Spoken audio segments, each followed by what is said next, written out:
dar, porque eu votaria que o Fernegão que tem que dar, né? Quando a pessoa tá empolada, né? Porque se for alergia, geralmente é praia e o Fernegão. Ah, Maria, até dia não pode. Olha que praia bonita pra agora. Eu tinha uma alergia que eu não sei, parece que é muito bonito,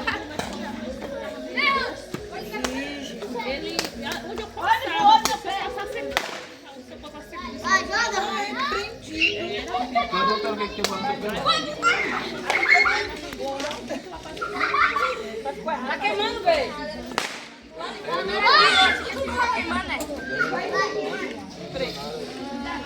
Eu botei a brasa pra acabar a brasa um pouco preta de novo. Não quero entrar de fogo logo. É por isso que eu jogo.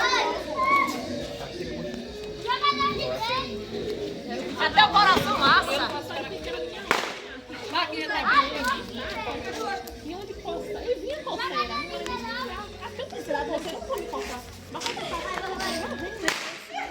Ela foi do coçar, ela falou que tinha unha, tinha unha,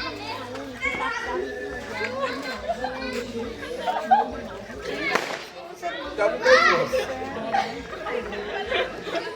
Isso aí é brincadeira, velho. Filma aí, velho. Pra botar os peitos.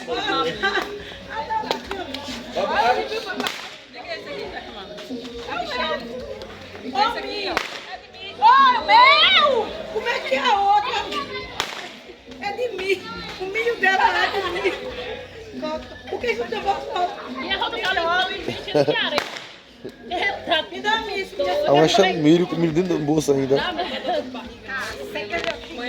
todo cru, manhã, pra mim, ó. Amanhã ela tá cru. Você não tá ficando certo, não, Paulão? Não, eu boto mais. Quer saber o não, mãe? Por quê? A senhora falou. Eu comi um pizza fumando que tava 10 vezes. Já tinha mais de tempo lá no congelador.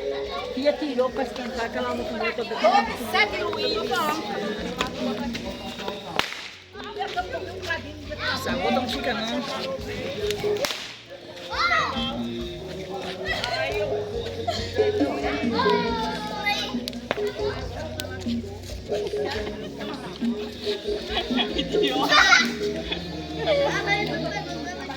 Pegando ali, eu tô.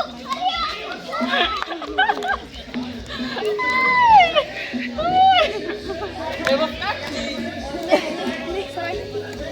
Vamos lá.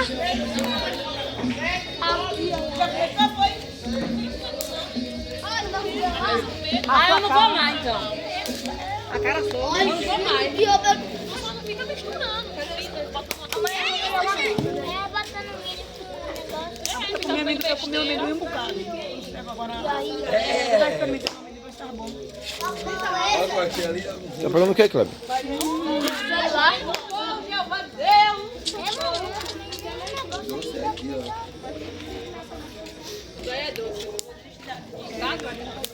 Eu também quero.